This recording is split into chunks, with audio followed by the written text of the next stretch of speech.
Oxford वाले मुख्तलिफ शायरों का कुछ कलेक्शन छापते हैं, छोटी छोटी किताबें, और बहुत सारी किताबें वहाँ रखी थी। देखने लगा, एक किताब नज़र आई असगर गोंडवी की, उस्ताद असगर गोंडवी। अफसोस के साथ कहना पड़ता है हमारी नौजवान नस्ल को शायद ये नाम मालूम भी नहीं होगा। एक शेर पढ़ा, अभी याद होगा, मैंने कहा आप लोगों से ज़रूर शेयर करूँगा। जो असल बात है वो बाद में बताऊँगा कि मेरे वहाँ जाने का मुझे फ़ायदा क्या हुआ। नियाज़ इश्क को समझा है क्या ए वाइज़ नादां, नियाज़ इश्क को समझा है क्या ए वाइज़ नादां, हज़ारों बन गए काबे जभी मैंने जहाँ रख दी। ये शेर तो बस याद हो गया मुझे, लेकिन उसमें बहुत सारे और भी शायरों के कलाम थे, बहुत सारे शायरों की किताबें थीं, कम से कम कुछ 40 के करीब किताबें होंगी।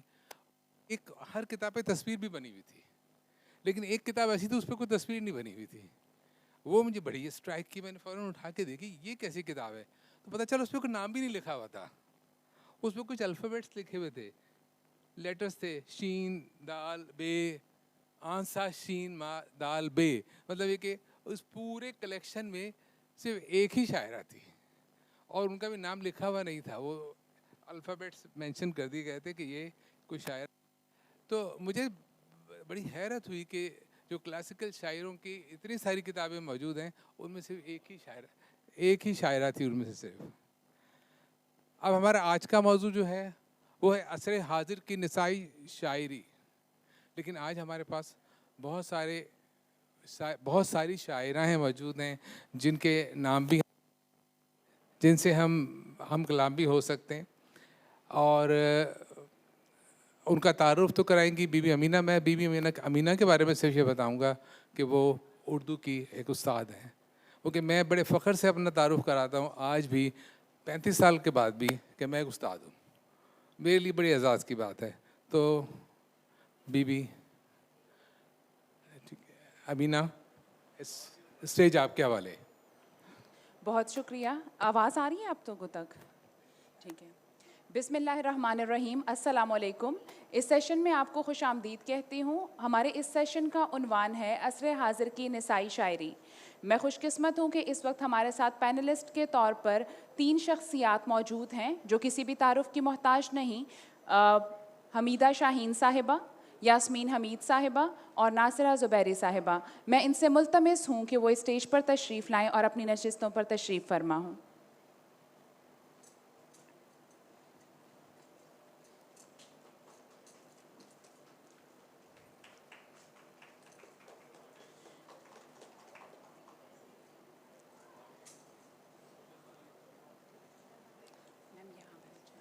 मैम आप मिड में, यहाँ आप मिड में और मैम वहाँ।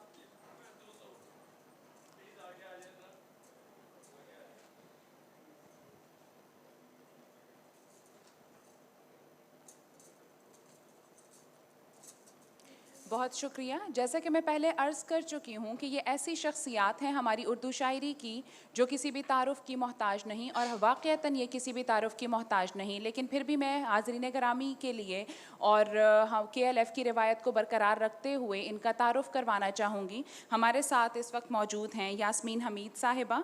यास्मीन हमीद साहिबा शायरी, तर्जुमा निगारी, इदारत और दरस व तदरीस से वाबस्ता हैं। लम्स में Gurmani centre for South Asian languages and literature की बानी हैं। इनके 5 शेरी मजमूए, 2 इंतखाबात शायरी, तर्जुमे की 2 किताबें और 2 मुरत्तबा कुतुब शाया हो चुकी हैं। अकादमी अदबियात पाकिस्तान के अंग्रेज़ी जरीदे पाकिस्तानी लिटरेचर की मेहमान मुदीर हैं। इसके 7 शुमारे तरतीब दे चुकी हैं, जिनमें से 2 ख़वातीन के खुसूसी नंबर हैं। हुकूमत पाकिस्तान की जानिब से तमगा इम्तियाज़ से नवाजा जा चुका है इन्हें। इसके अलावा इनकी किताब पाकिस्तानी उर्दू वर्स को UBL अदबी इनाम भी मिल चुका है। हमारे साथ दूसरी पैनलिस्ट मौजूद हैं हमीदा शाहीन साहिबा। हमीदा शाहीन साहिबा शायरा, नस्र निगार, नक्काद और मुहक्किक हैं। 32 साल से दरस व तदरीस से वाबस्ता हैं। 3 शेरी मजमूए, 1 अफसानवी मजमुआ, 1 नॉवलेट और मज़ामीन की 2 किताबें तसनीफ़ कर चुकी हैं। इनकी अदबी खिदमात के लिए इन्हें हकीम मोहम्मद सईद अदबी अवार्ड, एतबार फ़न अवार्ड, निशान अदब अवार्ड और बज़्म अमल अवार्ड से नवाजा जा चुका है। हमारे साथ हमारी अगली पैनलिस्ट हैं नासिरा ज़ुबैरी साहिबा। शायरा और सहाफ़ी हैं और गुज़श्ता 25 बरसों से सहाफ़त और बिलखुसूस मीडिया से वाबस्ता हैं। आज न्यूज़, जियो न्यूज़ और न्यूज़ वन के लिए बहैसियत बिज़नेस रिकॉर्डर अपनी खिदमात अंजाम देने के साथ साथ कंट्रोलर, डायरेक्टर और बिज़नेस डेस्क एडिटर के तौर पर भी अपने फ़राइज़ अंजाम दे रही हैं। इनके 3 शेरी मजमूए शाया हो चुके हैं, जबकि चौथे मजमूए पर इनका काम जारी है। मैं KLF की तरफ से इनको खुशामदीद कहती हूँ आपकी तालियों की गूंज में। अब मैं इस नशिस्त का बाकायदा आगाज़ करना चाहती हूँ। जैसा कि हमारे इस सेशन का उन्वान है, मैं पहले भी अर्ज़ कर चुकी हूँ कि असर हाज़िर की निसाई शायरी। तो जब भी हम निसाई शायरी का लफ्ज़ सुनते हैं तो हमारा जहन यकदम जिस चीज़ की तरफ मुतवज्जे होता है वो है तानीसियत या फेमिनिज़म की तहरीक। ये एक ऐसी तहरीक है जिसकी ताबीरें हर एक के जहन में जुदा जुदा हैं और आप तीनों शायरात जिन्हें मैंने पढ़ा है, आप तीनों अलग अलग मकतबा फ़िक्र से ताल्लुक़ रखती हैं। आपका अपना एक नुक्ता नज़र है, अपना एक निसाई नुक्ता नज़र है। तो मेरा पहला सवाल आप तीनों से ही यही है, जो मैं फ़र्दन उनके जवाबात जानना चाहूँगी कि निसाई तहरीक या निसाई शायरी के हवाले से आपका नुक्ता नज़र क्या है। यास्मीन हमीद साहिबा, सबसे पहले मैं आपसे आगाज़ करना चाहूँगी।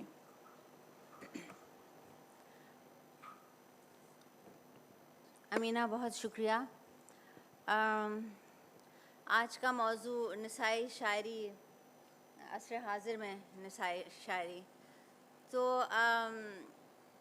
ये ऐसा मौजू है जिस पर अक्सर बात होती है और अब देखिए ये इतना वक्त गुज़र गया कि ये मौजू बिल्कुल एक सा नहीं रहा है। यानी आज से 50 साल पहले जो सूरत हाल थी वो मुख्तलिफ थी, 40 साल पहले और तरह की थी, और अब जैसे हम पिछले 10-15 साल की बात करें तो सूरत हाल कुछ हमें फ़र्क नज़र आएगी।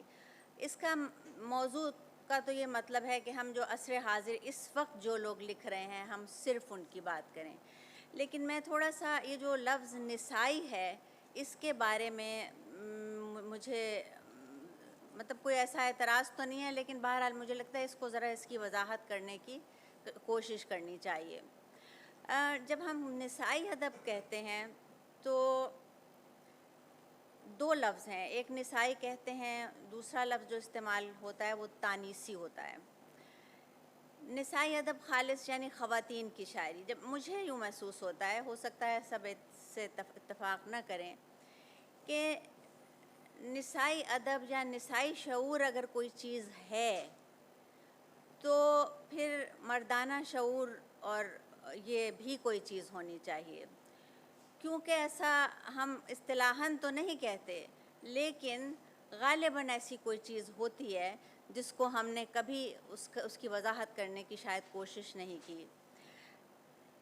निसाई डिब्बा जो है वो अलग बनाया जाता है क्योंकि इसका एक रिवाज सा है शुरू ही से। अब मुझे ये ख़्याल है कि निसाई शऊर या निसाई तहरीक, ये फ़ीमेल कॉन्शियसनेस की जो बात है, इसमें औरत जो है वो पूरी की पूरी मर्द से मुख्तलिफ नहीं, उसके बाज़ तजुर्बे मुख्तलिफ हैं और उन तजर्बों के बारे में जब वो लिखती है तो वो कुल्ली जो एक बॉडी ऑफ पोइट्री या लिटरेचर है उससे वो अलग हो जाती है। लेकिन बहुत से खाने ऐसे हैं जो उनके एक से हैं। फिर औरतें भी, जैसे एक शायर है ख़ातून, दूसरी शायर है, तीसरी है, 50वीं है, 60वीं है, वो सब एक दूसरे से मुख्तलिफ हैं। ये नहीं तवक्को की जा सकती कि वो सब की सब हम उनके बारे में एक बात कहें। और शिद्दत पसंदी में भी मुख्तलिफ मिजाज हो सकते हैं। जो आपके ख़यालात हैं, जो जिस तरह से आप हालात को, चीज़ों को देखते हैं, तो ये चीज़ जो है ये मेरा ख़्याल है कि ये हमें जहन में रखनी चाहिए। उसके साथ साथ ये भी है कि ये जो लफ्ज़ तानीसी है ये पहले इस्तेमाल नहीं होता था। तकरीबन कोई 20 साल पहले मुझे याद है शमसुर रहमान फारूकी साहब का एक मजमून था, मेरा किश्वर नाहिद ने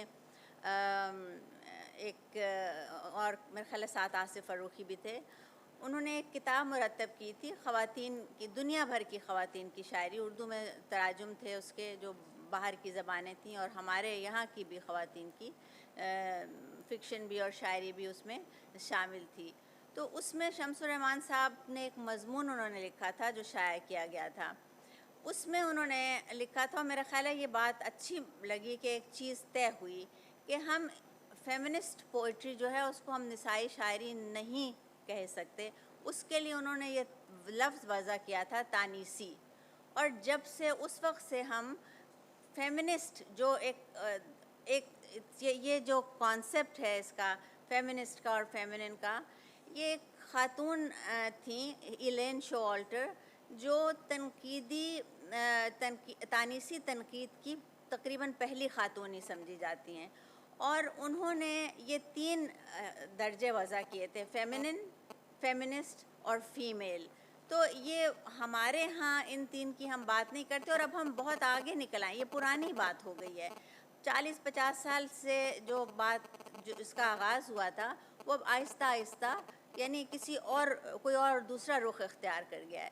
तो ये थोड़ी सी बात करने के बाद मैं इस तरफ आती हूँ कि हम बात कर रहे हैं असर हाजिर की, जो इस वक्त जिस ज़माने में इस वक्त हम लिख रहे हैं, तो इस वक्त सूरत हाल क्या है। तो जिस तरह से मैं इसको देखती हूँ कि इस वक्त 3 नस्लें बैक वक्त लिख रही हैं, 3 कह लें 4 भी कह सकते हैं अगर हम उसको ज़्यादा क्लोजली उसका डिवीज़न करें, ख़वातीन की नस्लें। अच्छा, ऐसा नहीं है कि पहले नहीं लिख रही होती थी, एक ज़माना था जब ख़वातीन लिखती थीं और उनके लिखे हुए को महफूज भी नहीं किया जाता था, उसको अहमियत भी कम दी जाती थी और एक माइनॉरिटी और सब कल्चर की तरह बहुत देर तक जो है उसको देखा गया और समझा गया। तो अब मतलब पूरी दुनिया में भी चीज़ें तब्दील हुई हैं और हमारे यहाँ भी अभी जो हमारी पहली नस्ल यानी जो लोग नुमायाँ होने लगे और जिन्होंने अपने नाम से लिखना शुरू किया, अभी जो साहब तारुफ़ करवा रहे थे उन्होंने ग़ालिबन ज़ेख़-ए-शीन का ज़िक्र किया था। तो ज़ेख़-ए-शीन वग़ैरह के ज़माने तक तो औरत अपने नाम से लिखती भी नहीं थी। फिर मतलब अदा जाफ़री के बाद जिन लोगों ने लिखा, अब उनमें किश्वर आपा हैं और ज़हरा निगाह हैं, इस वक्त ये दोनों सबसे सीनियर ख़वातीन हैं, जिसको मैं कहूँगी कि अगर हम 50 की दिहाई की ख़वातीन की बात करें तो वो अभी लिख रही हैं और अभी तक उनकी चीज़ें जो हैं वो छप भी रही हैं और मुसलसल वो नज़र आती हैं और मतलब बहुत फ़ाल हैं इस वक्त तक। फिर उसके बाद मतलब और भी दूसरी नस्ल की ख़वातीन हैं, और आज जो हमारे बाद यानी मेरे और हमीदा और नासरा के बाद लिख रही हैं लड़कियां, वो भी बहुत अच्छा लिख रही हैं। इसमें अब गज़ल और नज़्म का भी जो है एक सिलसिला जो है वो बाज़ सिर्फ गज़ल लिख रही हैं, बाज़ नज़्म कह रही हैं और बहुत अच्छा। ये तफसील जो है बाद में मेरा ख्याल है सवाल पूछेंगी, मैं इसको बहुत लंबा नहीं करती, मैं यहाँ ख़त्म करती हूँ अपनी बात, आप फिर दोबारा आएंगी तो बात बहुत शुक्रिया। हमीदा शाहीन साहिबा, मैं आपसे भी इसी सवाल का जवाब जानना चाहूँगी कि आपका तानीसियती नुक्ता नज़र क्या है? बिस्मिल्लाहिर्रहमानिर्रहीम। यास्मीन जी ने काफ़ी तफसीली जवाब दे दिया है, इसलिए मुख्तसरन अर्ज़ करूँगी। अभी यास्मीन हमीद साहिबा ने मर्दाना शऊर की बात की कि ऐसी कोई बात नहीं की जाती। मेरा ख़याल है कि जो चीज़ बहुत ज़्यादा दिखाई दे रही हो तो एक वक्त आता है जब वो नज़रअंदाज की जाती है और उस चीज़ को खोजा जाता है जो ख़फ़ी होती है। यही मामला कुछ निसा के साथ भी हुआ कि जैसे अभी इन्होंने ज़िक्र किया कि या लिखती नहीं थी, लिखती थी तो अपने नाम से नहीं लिख पाती थी या मर्दाना नामों से लिखती थी। तो ऐसी सूरत में ये लाज़मी तौर पे अगर हम तारीख़ को पढ़ें तो ये रद्द-ए-अमल आना ही था कि देखा जाए कि ख़वातीन क्या लिख रही हैं, उनका शऊर क्या है, ज़िंदगी को, इंसान को, कायनात को वो किस नुक्ता नज़र से देखती हैं। दूसरी बात ये कि बहुत ज़्यादा ये बात की जाती है कि औरत और मर्द को शायरी में अलग अलग डब्बों या खानों में नहीं रखा जा सकता। देखिए, ज़िंदगी के कुछ हक़ाइक़ तो ऐसे हैं जो सिन्फ़ से बालातर होते हैं। ऐसे हक़ाइक़ की जब बात की जाए तो वाकई मर्द की शायरी या औरत की शायरी में कोई लकीर नहीं खींचनी चाहिए, वो लकीर होनी भी नहीं चाहिए और अमूमन होती भी नहीं है। लेकिन ज़िंदगी के बहुत से ऐसे हक़ाइक़ हैं जिनका तजुर्बा सिर्फ़ औरत को होता है। औरत या मर्द की बात को हम बिल्कुल अलग रखते हुए भी हम ये कहेंगे कि हर फ़र्द का तजुर्बा भी अलग होता है।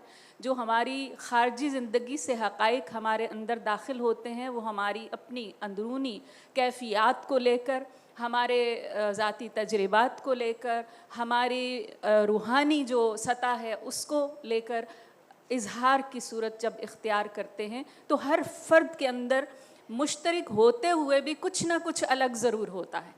और वही जो अलग है, अगर वो उसको ख़ुद पहचान ले पहले कि मेरे पास क्या अलग है और उस अलग को लेकर चले, तो फिर अदब में उसकी शनाख्त होती है, चाहे वो औरत हो चाहे वो मर्द हो। आपने ये पूछा कि ज़ाती तौर पे तानीसियत और निसाई का क्या नुक्ता नज़र है, तो यही मेरा नुक्ता नज़र है कि औरत की आँख से दुनिया को देखना आगही का एक मुख्तलिफ दर वाक़ कर सकता है, तो उसमें कोई हरज नहीं है कि अगर हम औरत की आँख से भी दुनिया को, इंसान को, कायनात को देख लें, वो कैसे मुख्तलिफ है, कितना मुख्तलिफ महसूस करती है और कितना मुख्तलिफ इजहार करती है, तो इसमें भी मेरे ख़्याल में कोई हरज की बात नहीं है। बहुत शुक्रिया। बहुत शुक्रिया मैम। नासरा ज़ुबैरी साहिबा, आपसे भी यही सवाल है, क्योंकि ये एक हमारा बुनियादी सवाल है कि आपके नज़दीक तानीसियत क्या है?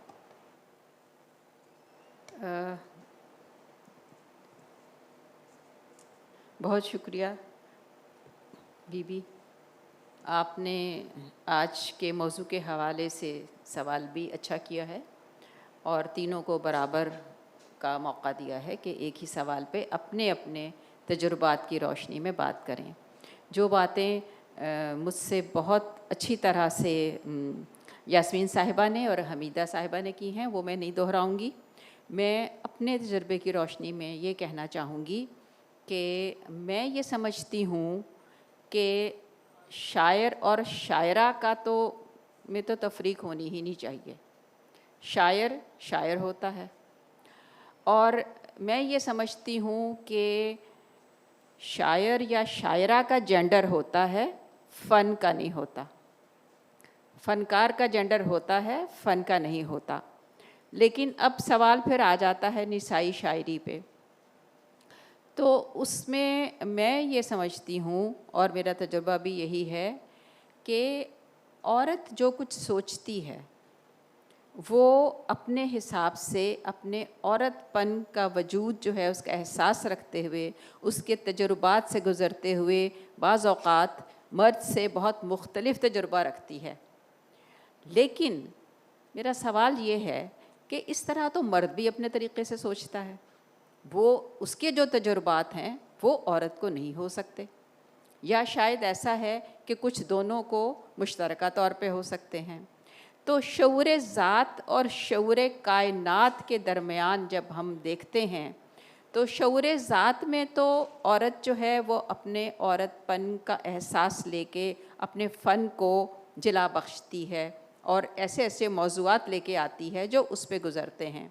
लेकिन जब बात आती है शऊर कायनात की, जब कहते हैं कि बड़ी शायरी की जब बात की जाती है कि बड़ी शायरी क्या होती है, तो कहते हैं कि बड़ी शायरी तो यही है कि आप जो है वो खुदा, अपनी ज़ात से निकल के खुदा और कायनात की जो तलाश है और उसके बारे में आप जो है वो जब बात करते हैं, उसकी गुत्थियाँ समझने की कोशिश करते हैं, तो वो फिर आप शऊर कायनात में दाखिल हो जाते हैं। क्या ये कोशिश ख़वातीन शोरा ने नहीं की? मेरे ख़्याल में हमारी जो बहुत अच्छी लिखने वाली हैं उनमें ये एहसासात मिलते हैं।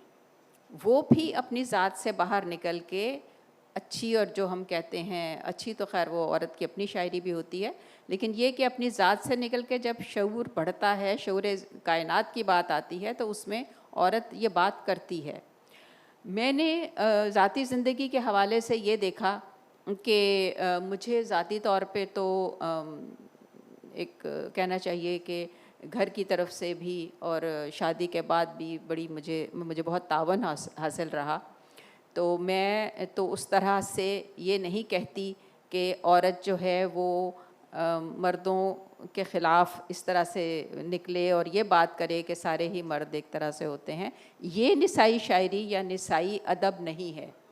असल चीज़ ये है कि चूँकि ये एक कम्युनिटी के तौर पे, एक नस्ल के तौर पे बहुत ज़्यादा औरत की बात को दबाया गया है, उसको पनपने का मौका नहीं दिया गया। आपको तारीख़ में कहीं कामयाब औरतों के नाम नहीं मिलेंगे आपको, हालांकि वो तारीख़ बनाने में औरतों ने अपना खून भी दिया है और अपनी ज़ात की कुर्बानी भी दी है और अपनी पहचान की कुर्बानी भी दी है, लेकिन फिर भी आपको उसमें सिर्फ मर्दों के ही नाम और उनकी पहचान मिलेंगे। ये है असल बात, जिसमें हम समझते हैं कि आज की औरत बेदार है, वो इतना शऊर रखती है कि जो हमसे पहले औरतें थीं वो अपना नाम भी छुपाती थी। अभी जो जाहिदा खातून की बात हुई, शेरवानिया, जाहिदा खातून शेरवानिया की बात हुई, तो वो अपना नाम तक नहीं दे सकी, लेकिन उन्होंने बहुत लिखा।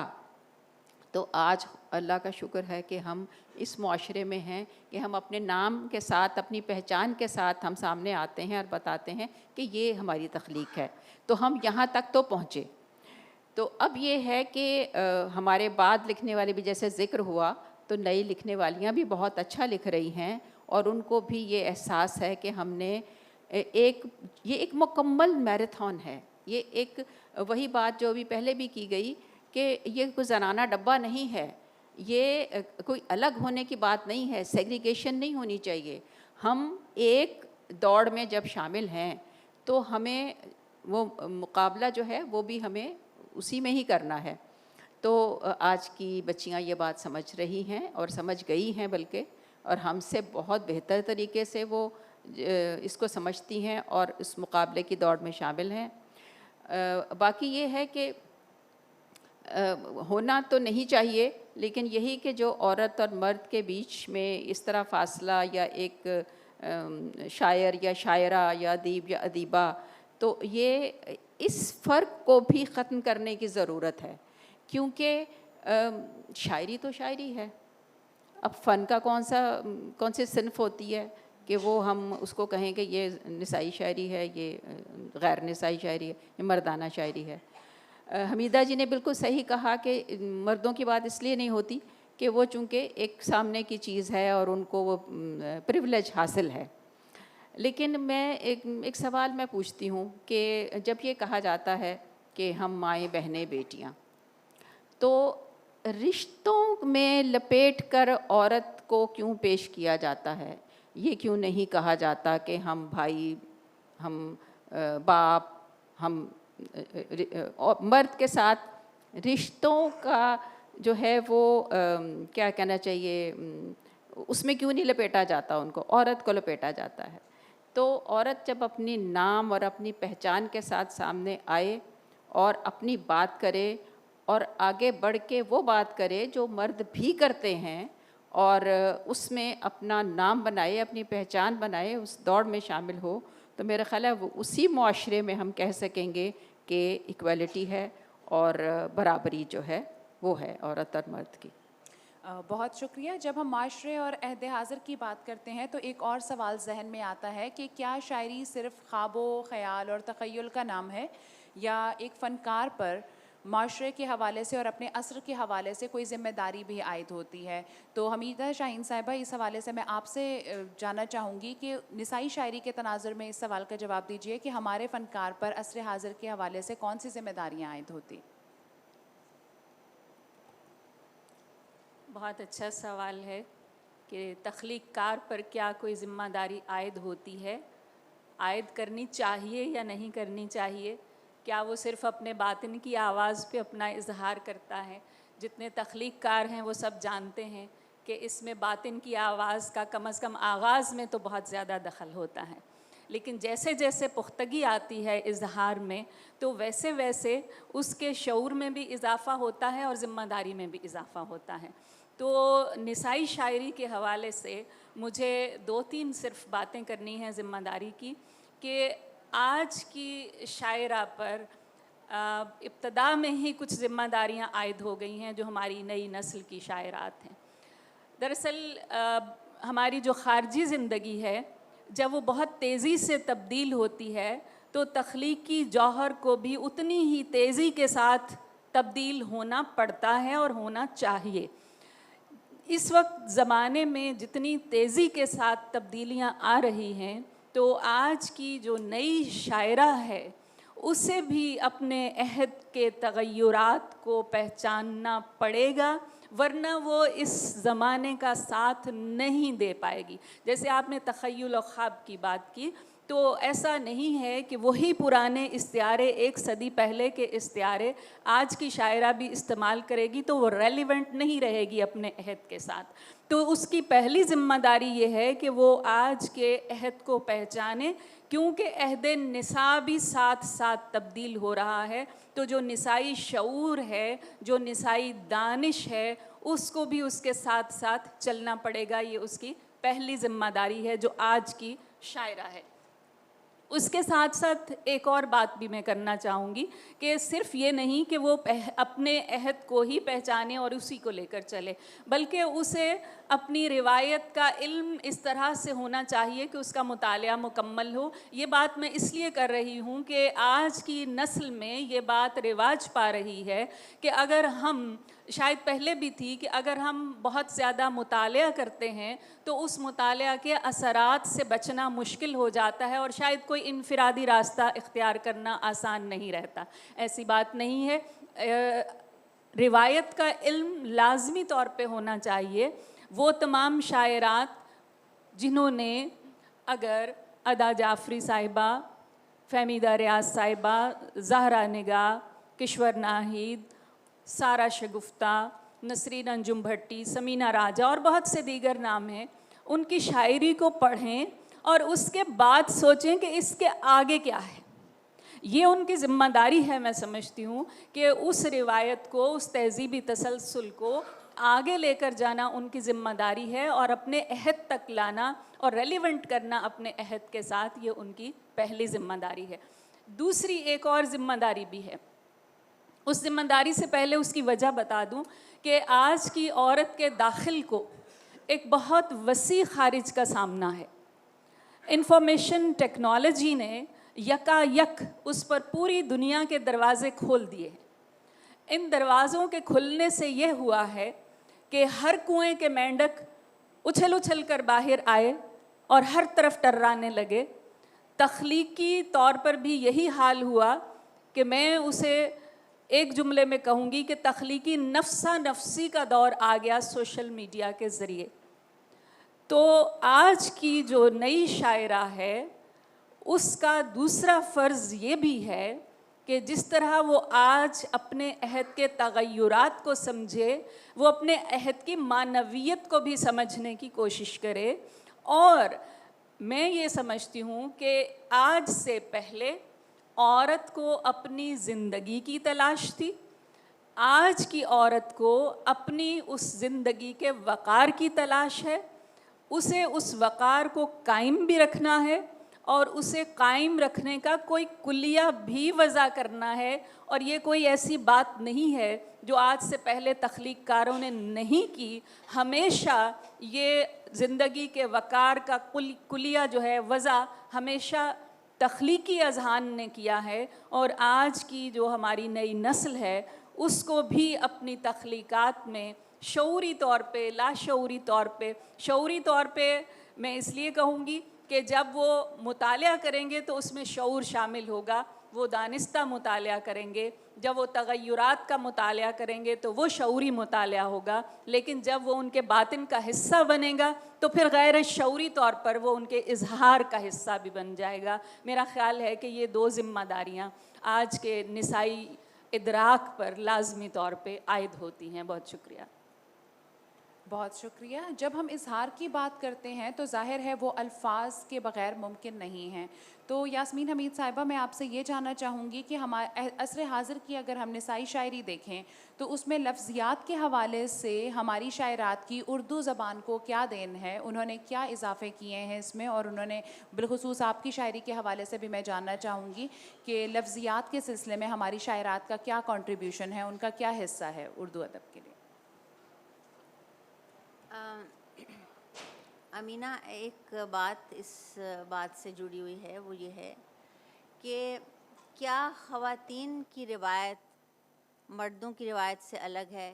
क्या हम उस रिवायत से हमारा ताल्लुक़ है हमारी ज़बान का, हमारी शायरी का, जो यानी अदा जाफ़री की रिवायत है, या उससे पहले चले जाएं, सिर्फ़ ख़वातीन से उसका ताल्लुक़ है, या कि हमारे जो हमअस्र हैं, मर्द हैं जो लिख रहे हैं, उनसे ताल्लुक़ है? तो ख़वातीन की रिवायत कोई अलग नहीं है। मेरा ख़्याल है कि ख़वातीन की जो जिस ज़माने में ख़वातीन और मर्द लिख रहे हैं, वो दोनों एक साथ एक ही तरह की के माहौल में, एक ही तरह के हालात में, और कुछ चीज़ें जो हैं वो कुछ तजुर्बात जो हैं जो मुख्तलिफ़ हैं, उसे छोड़कर बाकी हम सब जो है वो एक तरह की चीज़ें या लिख रहे हैं या सोच रहे हैं, एक तरह के माहौल में सांस ले रहे हैं, और उसी तरह से हम तख्लीक भी कर रहे हैं। अल्फाज का जहाँ तक ताल्लुक़ है कि आपकी वोकैबलरी, और ये ज़ाहिर है जो औरत का तजुर्बा जिस जगह मुख्तलिफ़ है, जितना उसका मुताला है, मतलब ये कोई ऐसी चीज़ नहीं है जिसको हम यूँ अलग कर सकें कि ख़वातीन की डिक्शन कोई मुख्तलिफ़ है। एक ज़माना था, इस चीज़ पे भी बहुत बात हुई कि ख़वातीन जो है ज़बान बोला करती थीं, वो क्योंकि बिल्कुल चार दीवारी में रहती थीं, वो घरेलू ज़बान, उसकी डिक्शनरीज़ भी लोगों ने बनाई हैं, और वो ज़बान एक तरह की मुख्तलिफ, लेकिन शायरी का उससे कोई ताल्लुक़ नहीं, और असर हाज़िर की शायरी का तो बिल्कुल ही कोई ताल्लुक़ नहीं। आपकी ज़बान वो होगी जो आपका मुताला होगा, जो कुछ आपने पढ़ा है, जो कुछ मतलब एक ज़बान में नहीं बल्कि एक से ज़्यादा ज़बान में जितनी मेहनत की है। देखिए, फ़न जो है, शायरी आम तौर पे हम क्योंकि पढ़ाते हैं तो बच्चे बहुत ज़्यादा ये सवाल करते हैं हमसे कि आमद होती है शायरों को, तो उसका जवाब ये है कि आमद जो है वो ऐसे मतलब वही नहीं होती। आमद जब होती है तो जो रॉ मटेरियल आपके पास होता है उसी को इस्तेमाल करके आपको शेर लिखना है। अगर आपका मुताला अच्छा है, ज़्यादा है, तो आपका ज़ख़ीरा अल्फाज भी जो है उसी के मुताबिक होगा, और जितना आपने पढ़ा होगा, जितने लोगों को पढ़ा होगा, जितने अच्छे लोगों को आपने पढ़ा होगा, जितना आपने उस पर गौर व फ़िक्र किया होगा, वही चीज़ जो है वो आपके क्रिएटिव मोमेंट्स में वही चीज़ आप के काम आएगी, और उसी के ज़रिए जो है वो आप अपना इजहार करेंगे। तो मतलब ये एक तरह की अल्फाज को जमा करना, या ये ज़िम्मेदारी है शायर की कि वो मुताला करे, कि वो मतलब सिर्फ़ शायरी ही ना पढ़े बल्कि दूसरे उलूम को भी जो है वो बगौर पढ़े, और फिर जब उसका कोई क्रिएटिव मोमेंट्स आते हैं, जब वो लिखना चाहे, तो वो तमाम चीज़ें जो जमा हैं उसके ज़हन में, वो उनका इस्तेमाल दानिस्ता तौर पे नहीं, ये ख़ुद ब खुद होता है, वो आपके वजूद का हिस्सा बन जाती हैं तमाम चीज़ें जो आपके तजुर्बात होते हैं, और ख़ास तौर पे मुताला जो होता है। तो आज की जो मतलब ख़वातीन, ये कहना कि उन्होंने एक नई चीज़ तो दी है, नया यानी औरत ने जब शेर कहना शुरू किया तो एक बिल्कुल एक अलग दुनिया है जिस औरत ने जिसको अपनी नज़र से देखा। इससे पहले तक दो चीज़ें हैं, मर्द लिखता था और औरत का लिखा हुआ जो है वो गायब हो जाता था। मर्द की जो औरत की आवाज़ भी जो है हमारी क्लासिकी शायरी में मुज़क्कर का सीगा वो इस्तेमाल करती थी, जब हमने इस सदी में ये दाखिल हुए हैं और औरत ने अपना इजहार अपनी तशख़्ख़ुस के साथ, असल तशख़्ख़ुस के साथ करना शुरू किया है, तो एक नई हिस्सियत, नई सेंसिबिलिटी जो कुल्ली तौर पर हमारी शायरी है उसमें दाखिल हुई है, जो पहले नहीं थी। जैसे आप नाम लेते चले जाएं, अदा जाफ़री का भी आप नाम लें, तो अब इस वक्त हम जब पीछे मुड़ के देखते हैं उनकी चीज़ों को तो हमें और तरह नज़र आती हैं, लेकिन जिस वक्त उन्होंने लिखना शुरू किया था, अगर हम उनकी पहली किताब का मुताला करें तो उसमें बाज़ ऐसी चीज़ें हैं जो रेवोल्यूशनरी उसको कह सकते हैं, वो इनकलाब का दर्जा रखती हैं। अब हम देखते हैं तो अब उसके बाद भी बहुत कुछ क्योंकि आ चुका है। इसी तरह से औरत ने जब लिखना शुरू किया है तो अपना यानी उसने अपने एक सेंसिबिलिटी, एक नई चीज़ जो है वो उर्दू शायरी में दाखिल हुई है। उसके साथ साथ मुझे महसूस होता है कि औरत जो जो ज़्यादा लिख रही है और ज़्यादा नुमायाँ भी हो रही है, तो जो ऑब्जेक्टिफिकेशन थी उसकी, जो मर्द की शायरी में थी, हमें अब वो कम नज़र आती है। ये गालिबन उसका असर है। अगर और ये कोई शऊरी तौर पर नहीं हुआ, गैर शऊरी तौर पर ये चीज़ है। अब आप देखिए मर्दों की नज़में भी देखें और कुल्ली तौर पे शायरी देखें, उनकी दिलचस्पी उस चीज़ से या तो शऊरी तौर पे हटी है या गैर शऊरी, लेकिन वो कम हो गई है। तो औरत ने जब लिखना शुरू किया है, फिर उसने अपने आप को मरकज़ियत दी। जब औरत ने लिखना शुरू किया तो वो सेंटर यानी जो एक आपका आशिक था आपकी जो रिवायती शायरी में, और एक आपका माशूक, और ये दो कैरेक्टर्स जो हैं ये साथ साथ शायरी में चलते हैं। लेकिन जब औरत ने लिखना शुरू किया है तो उसने अपने आप को मरकज़ बनाया है। ये पहली दफ़ा हुआ है, ये मर्द ने नहीं, बल्कि जब उसकी आवाज़ जब आई है, जब उसको सुनाई देने लगी है, तो मरकज़ जो है कहानी का वो ख़ुद बनी है। मुझे ये चीज़ें लगी हैं कि ये लगती हैं कि जब औरत ने और हमारी आज की जो ख़ातून है जो लिख रही है, वो ज़्यादा एतमाद से मेरा ख़्याल है लिख रही है। हम जो इससे पहली नस्लें थीं उन्होंने भी जहाँ जहाँ ज़रूरत थी रास्ते को साफ़ किया, लेकिन आज की जो बच्चियां हैं वो लिख रही हैं, वो बहुत एतमाद से नज़्म भी लिख रही हैं, वो बहुत एतमाद से गज़ल भी लिख रही हैं। लेकिन बात जो है वो शायरी भी है, लेकिन शायरी एक फ़न भी है जिसमें मेहनत दरकार है। अब जितनी कोई मेहनत करता है, कितनी लंबी सांस खींचता है। एक किताब के छपने मतलब पहले तो आप शेर कहते हैं, लेकिन जब तक आपकी किताब नहीं शाया होती तो आपका मकाम मर्तबा वो तय हो नहीं सकता। और उसके बाद ये जो फ़न है, इसको तमाम हर फ़न को तमाम यानी आपकी पूरी उम्र चाहिए। और जब आप एक वक्त गुजारने के बाद आप लिखते हैं और आप शाया होते हैं और फिर आप लिखते हैं और शाया होते हैं और अपनी ज़िंदगी वक्फ करते हैं इस चीज़ के लिए, तो बहुत सी बातें तय होती हैं। बहुत शुक्रिया यास्मीन हमीद मैं साहबा, आपने एक वजाहत करना चाहती हूँ। चूँकि मौजू निसाई शायरी का था तो इस वजह से मैंने निसाई रिवायत के नाम लिए। मुतालिया औरत, मर्द, नए, पुराने सभी को करना चाहिए।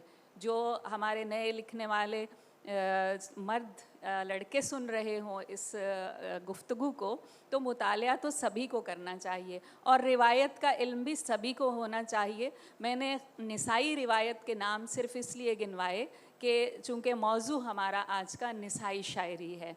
अच्छा, एक बात और बहुत दिलचस्प सी है जो अभी मुझे यास्मीन जी की बात सुनते हुए याद आई कि इन्होंने कहा कि आज की जो लड़की है वो बहुत एतमाद के साथ लिख रही है। तो इस एतमाद की भी कोई मेरी ज़ाती राय है, मुआफ़ी चाहती हूँ, हद होनी चाहिए। मैंने कुछ शायरात को बिल्कुल जो नौ उम्र हैं अभी, बिल्कुल नौ उम्र शायरात को सुना है और मुख्तलिफ़ महाफ़िल में, और जो मुसद्दिक़ा इतलात हैं उसके मुताबिक वो लिखती भी ख़ुद हैं। तो लेकिन मैंने देखा कि वो मुज़क्कर का सीगा इंतहाई बेझिझक इस्तेमाल करती हैं। मैं करूँगा या आऊँगा या जाऊँगा, इवन रदीफ़ भी मुज़क्कर। तो ये लाइन भी क्रॉस करना ज़रूरी नहीं है। अपनी सिन्फ को पहचानना और उसकी शनाख्त अपनी सिन्फ के तौर पर ही बनाना कोई ऐसी काबिल शर्म बात नहीं है। मर्द का अपना मकाम है, औरत का अपना मकाम है, अपने अपने मकाम पर हर चीज़ सजती है। बल्कि जो अदल का लफ्ज़ है उसका मफ़हूम ही यही है कि अदल का मतलब है कि जिस चीज़ की जो जगह है वो उस जगह पर हो, तो ये अदल है। तो जिस तरह हमें मुआशी अदल चाहिए, मुआशरती अदल चाहिए, तो प्लीज़ अदबी अदल भी अगर मलहूज़ रखा जाए तो उसमें कोई हर्ज की बात नहीं है। बहुत खूब और बहुत शुक्रिया हमीदा शाहीन साहिबा। नासरा ज़ुबैरी साहिबा, मैं आपकी तरफ आऊँगी। आप जर्नलिज़म से भी वाबस्ता हैं और अदब से भी, जिस तरह मैंने आपके तारुफ में अर्ज़ किया। तो यहाँ पर यह है कि एक ख़ातून दो मुख्तलिफ़ किस्म के काम करी हैं, इन दोनों में बहुत तफावत है, बहुत ही ज़्यादा फ़र्क है। तो क्या हमारी शायरात जो असर हाज़िर की हैं उन्होंने किस तरह की ख़वातीन को अपनी शायरी का मौजू बनाया है? क्या उन्होंने आम ख़वातीन के मसाइल अपनी शायरी में बयान किए हैं, या उन्होंने वर्किंग वुमन और दूसरी जो काम करने मुख्तलिफ़ पेशों से वाबस्ता ख़वातीन हैं उनको, उनके मसाइल को भी अपनी शायरी का मौजू बनाया है? और ख़ुद आपकी शायरी में क्या है, मैं इस हवाले से जानना चाहती हूँ। जी, बहुत शुक्रिया अमीना।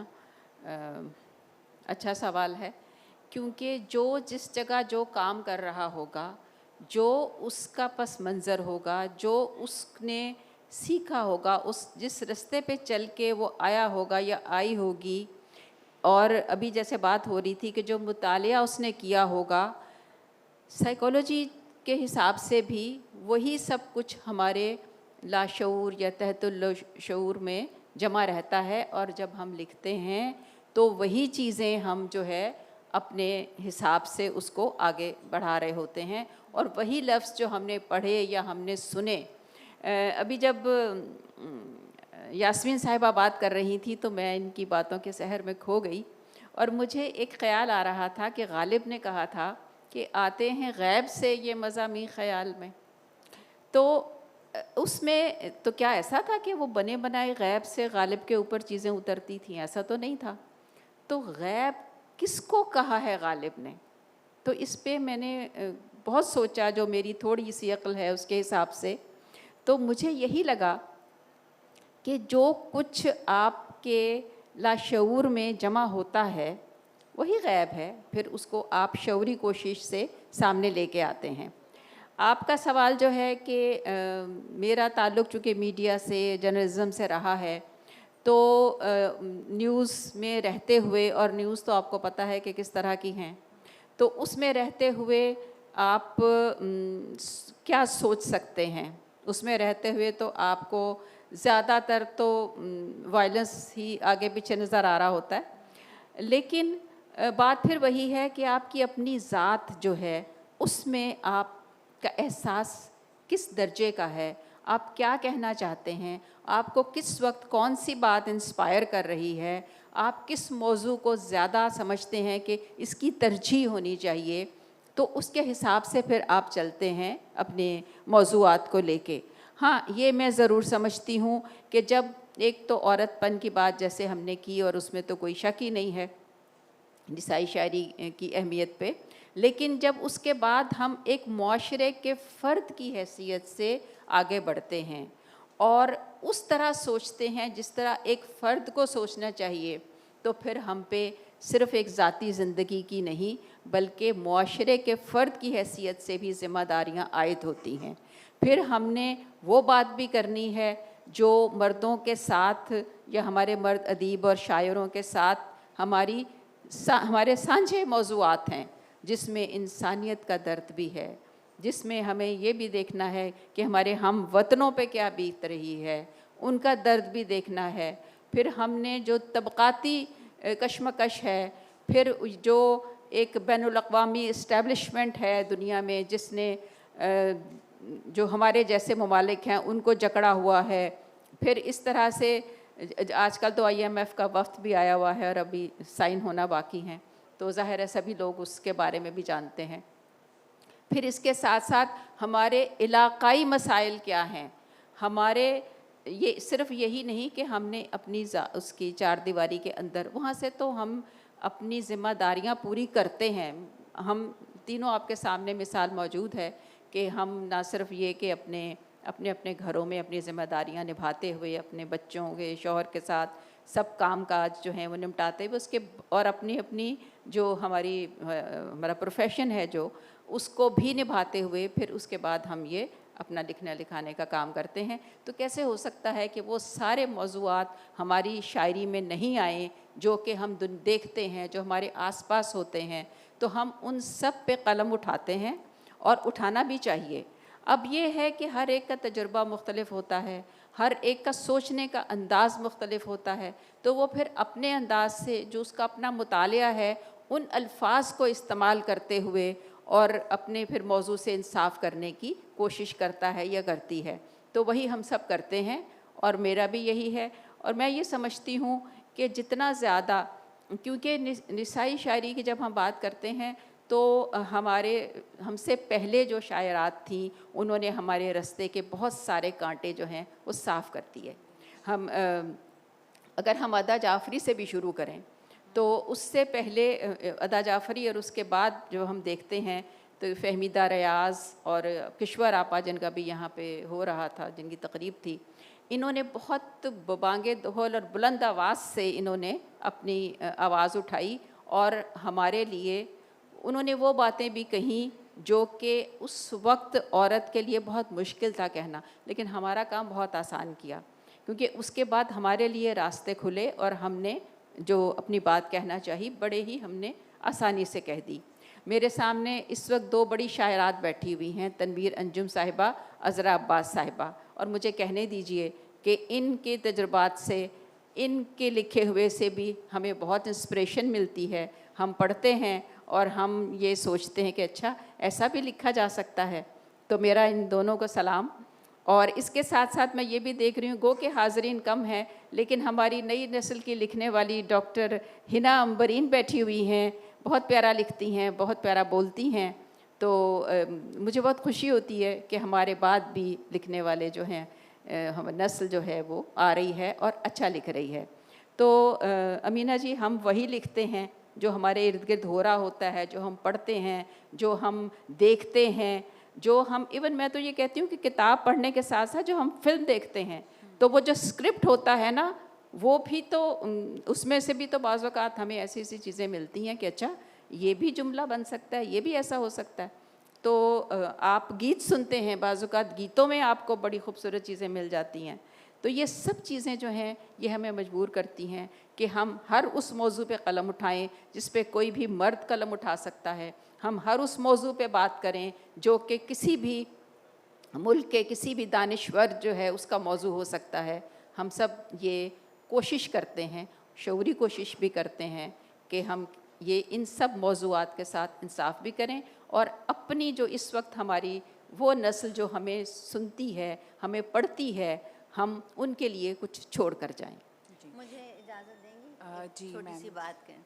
अभी ये बातें हो रही हैं तो एक बात जो जी सवाल जवाब की तरफ भी आना है, लेकिन आप अपनी बात मुकम्मल छोटी सी मुख्तसरन मुझे ये ख्याल आ रहा है यहाँ जब बातें हो रही हैं कि ये जो शायरी है ये कुछ अजीब व गरीब सा फ़न है। ये इसमें शऊर का अमल जो है अमल दखल होता है मगर पूरा नहीं होता। ये शऊर और लाशऊर के दरमियान का कोई एरिया है, वहाँ पे इसका बीज फूटता है। तो लिखने वाला, ये और तरह की बात है जो मेरे जहन में आ रही है कि ये बात मतलब मैं कम से कम जब सोचती हूँ तो मैं सामने अपने मौज़ूआत को रख कर मैं नहीं लिख सकती। मेरा ख्याल है शायद कोई लिख सकता हो, लेकिन मुझे लगता है कि शेर कहने का या शायरी करने का, नज़्म लिखने का तरीक़ा ये नहीं है। नज़्म लिखने का तरीक़ा ग़ालिबन ये है मेरे लिए तो कि जो मैं नॉन क्रिएटिव मोमेंट्स में जमा करती हूँ वो क्रिएटिव मोमेंट्स में उसको मैं उसका बयान करती हूँ। और किस तरह करती हूँ ये मुझे उस वक्त पता चलता है जब मेरी नज़्म मुकम्मल हो जाती है। यानी पहले नहीं मुझे मालूम होता है, लेकिन वो जो मालूम होता है वो एक ह्योले की तरह होता है, वो गुबार की तरह होता है जिसको मैं उंडेल देना चाहती हूँ। और मुझे पता चलता है कि मेरे अंदर से क्या गुबार निकला है जब मेरी नज़्म या मेरी गज़ल या शेर मुकम्मल हो जाता है। बिल्कुल तो इसमें वो शऊरी अमल जो है एक हद तक तो है, लेकिन इतना शऊर, कम से कम मैं ये नहीं समझती कि मैं इस मौजू पे लिखूं, आज रात को गोली चली है तो मैं आज एक नज़म लिखूं, मैं इसको शायरी नहीं समझती। तो ये एक बात मैं कहना चाहती थी। और अब आप बहुत शुक्रिया। ये मौजू तो ऐसा है कि इसके बारे में बहुत से सवालात हैं जो करने वाले हैं और ये चलता रहेगा। हम कब से इस मौजू पे बात करते चले आ रहे हैं और आइंदा भी पता नहीं कितने बरसों तक इस पर बात होगी, लेकिन वक्त की कमी को मद्देनज़र रखते हुए अब मैं सवाल और जवाब की तरफ आऊँगी।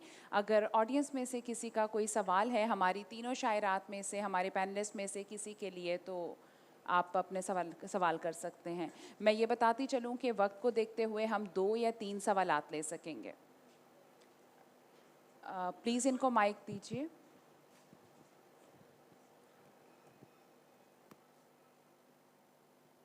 ये दो चीज़ें मुझे मालूम करनी थी। एक तो नसरी नज़म का जो सिलसिला चल पड़ा है और फ़रोग़ पा रहा है, और फिर ये जो आज़ाद नज़म है, एक तो उस हवाले से आप कुछ कहना चाहें, और दूसरा जो गज़ल की सिनफ है उसमें भी बड़ा इजाफा है और नज़म की तरफ और दीगर असनाफ की तरफ कोई भी नहीं जा रहा है इस वक्त, जो नए शोरा है। 3 घंटे चाहिए इस जवाब। जी, और मौजू हमारा निसाई शायरी है असर हाजिर की, तो ये बहुत तवील बहस है, नसरी नज़्म और आज़ाद आप नज़्म। दो अल्फाज में बताइएगा। जी, किससे पूछ रहे हैं? हमीदा शाहीन साहिबा से मेरा ख्याल है कि वो सवाल कर रहे हैं, तो मैम आप अगर इसका जवाब दे सके मुख्तसर। नसरी नज़म की, आज़ाद नज़म की बात की इन्होंने, और गज़ल में इज़ाफ़ों की बात की। गज़ल के इज़ाफ़ों का तो ये है कि गज़ल बहुत ही सख्त जान सिनफ है, इसके मरने का रोज़ शोर मचता है, और लेकिन ये ज़िंदा भी है और आगे भी बढ़ रही है।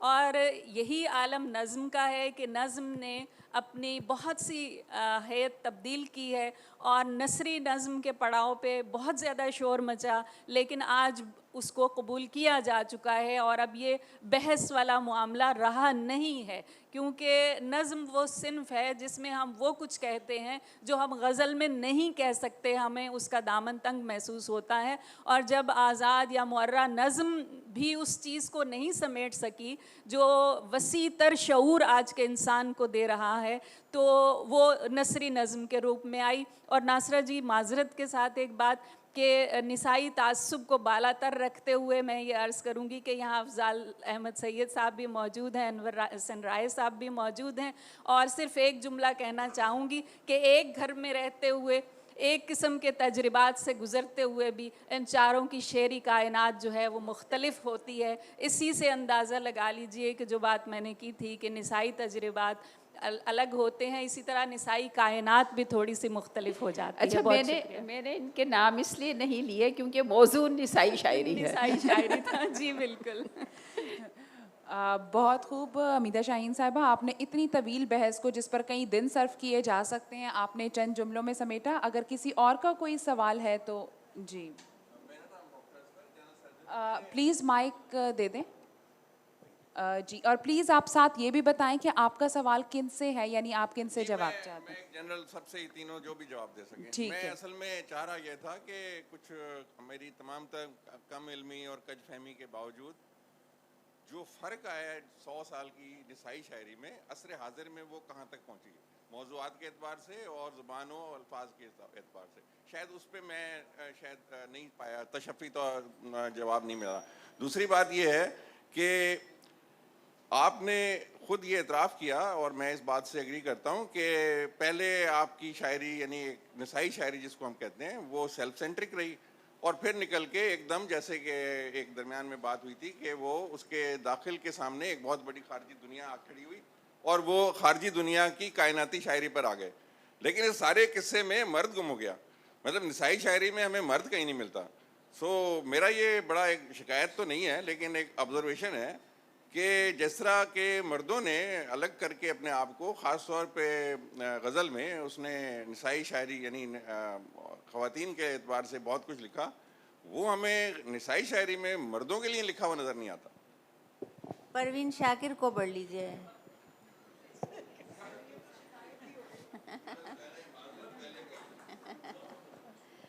अच्छा, कोई फ़रा ज़ुबैरी साहिबा, आप इनके सवाल का जवाब देना चाह रही हैं? असल में बिल्कुल यही कहने वाली थी कि आपने क्या परवीन शाकिर को नहीं पढ़ा, तो वो यास्मीन जी ने मेरे मुंह की बात जो है वो कह दी। तो वैसे ये है कि देखें, उसके अलावा भी आप देखें, आप निसाई शायरी में आप कह रहे हैं कि मर्द नहीं है, मर्द है, मौजूद है, क्योंकि ये दोनों जो हैं सिर्फ मर्द और औरत, इनको हम एक को काट के अलग नहीं कर सकते। नहीं, आप ये समझ रहे हैं मेरे ख़्याल में, लेकिन शायरी में आप निसाई शायरी में भी मर्द जो है वो अपने पूरे वजूद के साथ मौजूद है। और अगर वो, मिसाल के तौर पे मैं कहती हूँ, मेरी शायरी में ऐसी बात नहीं है, लेकिन बहुत सारी शायरात की उसमें शिकवे शिकायतें हैं, तो किससे हैं वो? मर्द से ही है ना? जी, मैं यास्मीन डॉक्टर साहब, हमीद मैं साहिबा भी जवाब- मुख्तसर सी मैं एक बात, आपकी बात का जवाब देना चाहूँगी। आपने जैसे अभी इब्तदा की इस बात से कि औरत को बहुत वसी कायनात का सामना है, तो इस तरह से ये अलग अलग हो गए। जी, मैंने ही अर्ज़ किया, इसीलिए मैं वजाहत करना चाह रही हूँ कि ऐसा नहीं है। जदीद ज़माने में दरअसल अब औरत और मर्द दोनों को ये बात समझ लेनी चाहिए कि मर्द अब वो पुराना मर्द नहीं रहा, वक्त के साथ उसकी बराबरी की सतह पर एक फ़र्द की तरह वो औरत के साथ आ रहा है। और अब हम दोनों को, मर्द और औरत दोनों को ये बात समझ लेनी चाहिए कि एक दूसरे को बतौर फ़र्द समझना एक दूसरे के क़ुर्ब से अफजल है। और जो मर्द की हाकमियत का रोना धोना था, उसकी उम्र अब बहुत कम, या समझ लें पूरी होती जा रही है। अगर आप मुझे इजाज़त दें, थोड़ी सी बात मैं मैम, करना आप बात चाहूँगी कीजिए। कि देखिए, शायरी तब्दील हुई है। अब शायरी में बहुत डायरेक्ट स्टेटमेंट्स जो हैं वो आपको नहीं मिलेंगी। हमारी नज़में हैं, ख़वातीन की भी, मर्दों की भी, वो किससे बात कर रहे हैं, किससे नहीं कर रहे, ये उसमें वाज़े नहीं होगा, लेकिन वो किसी न किसी से मुखातिब होते हैं। ये पढ़ने वाले को जब तक पढ़ना नहीं आएगा, नज़्म को की तफ़हीम जो है, उसकी आदत, उसकी तरबियत नहीं होगी, तो बहुत सी बातें समझ में नहीं आएंगी। जब मर्द भी लिखता है, नज़्म लिखता है, गज़ल, अगर वो किसी को मुखातिब कर रहा है, तो वो कौन है उसका मुखातिब? औरत है। औरत जब मुखातिब करती है तो कौन है? मर्द है, औरत है, कौन है? ये बाज़ दफ़ा एक से ज़्यादा लोग होते हैं जिनसे आप गुफ्तगू कर रहे होते हैं। सो नई नज़्म और नया शेर और नई शायरी वो इतनी मुख्तलिफ है कि जब तक हमारी तरबियत नहीं होगी उसे पढ़ने की, हम इस तरह के सवाल करेंगे। शायरी इतनी वाज़ेह नहीं होती कि आप ये बात जो है ये फ़लाँ शख्स से कर रहे हैं और फ़लाँ शख्स से कर रहे हैं, इस तरह की चीज़ आपको उसमें नहीं नज़र आएगी। जी, आखिरी सवाल मैं लेना चाह रही हूँ। यहाँ हमारे साथ मौजूद हैं तनवीर अंजुम साहिबा। मैम, आप सवाल पूछिए। सवाल तो क्या है कि अभी जो बात हो रही थी लफ्ज़ियात की, और उसकी वजाहत अभी यास्मीन ने कर ही दी है कि ज़ाहिर नशीं नज़्म ने एक इनकलाब बर्पा किया है, और वो जहाँ और बहुत सारी चीज़ें इसमें शामिल हैं, एक लफ्ज़ियात का इनकलाब भी है। तो हम रिवायत से किसी हद तक जुड़े भी हुए हैं, शायद गज़ल में ज़्यादा जुड़े हुए हैं, लेकिन नशीं नज़्म में तो बहुत मुख्तलिफ हैं। और मैं ये भी कहूँगी कि हाँ, औरत और मर्द की लफ्ज़ियात में भी काफ़ी फ़र्क है। यानी जो औरत के तजुर्बात हैं, ज़ाहिर है जो बावर्ची खाने का मिसाल के तौर पर तजुर्बा है, और मैं प्याज टमाटर और इनकी बातें अज़रा की नस्मों में टमाटर का तस्करा हुआ है, वो शायद मर्दों के यहाँ नहीं होता। तो इस लिहाज से हमारी दुनियाएँ मुख्तलिफ भी हैं, और कहीं कहीं दायरे मिलती हुई भी होती हैं। तो वैसे अब ये ना प्याज यास्मीन इस टमाटर पर- का तस्करा मर्दों के यहाँ भी आ जाएगा, क्योंकि बहुत मंजरनामा तब्दील हो रहा है। जी, हम उनको भी भेज देंगे वहाँ पे खरीदारी करने के बहुत शुक्रिया आप सबका, आप की समातों का। मैं माजरत खा हूँ कि बहुत से हाथ उठ रहे हैं सवालात के लिए, लेकिन हमारे पास वक्त की तंगी है, अब हम बिल्कुल भी सवाल नहीं ले सकते। मैं हाजरीन कराम का शुक्रिया अदा करती हूँ कि वो इस सेशन के लिए यहाँ तशरीफ़ लाए, और बतौर ख़ास शुक्रिया हमारी पैनलिस्ट का कि जिन्होंने अपने वक्त में से हमारे लिए वक्त निकाला। बहुत शुक्रिया आप सब।